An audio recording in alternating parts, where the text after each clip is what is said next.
நாத்தனார் உங்க லைஃப்ல யார்? அவனை மாட்டாடா என் பம்பர கட்ட மண்டையா. முத பிரசவத்துல உங்க கூட இருந்தது யாரு? என் நாத்தனார் தான் கூட ரெண்டாவது ஃப்ரெண்ட் எங்க இருந்தாங்க? நாங்க அப்படிதான் பாத்துக்கிறோம். நீங்க ஃப்ரெண்டா பாத்துருந்தீங்கன்னா உங்க ஃப்ரெண்ட கூப்பிட்டு இருக்க சொல்லுங்க ஒரு வாரம் ஆஸ்பத்திரியில.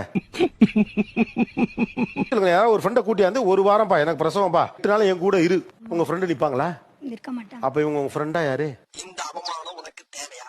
இந்த குடும்பத்துல நான் யார்? நான் யாருன்னு அவங்க கேக்குறாங்க.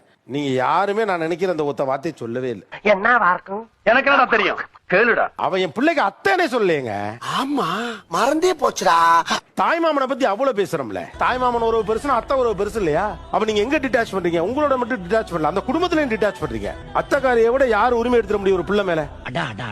என்ன டயலாக்டா. ரொம்ப மிக மிக சொற்பமான உறவுகள் தான் கடைசி வரைக்கும் இருக்கும். உங்களோட பிளட்ல வராம இருக்க ஒரே ரிலேஷன்ஷிப் நாத்தனார் மட்டும்தான்.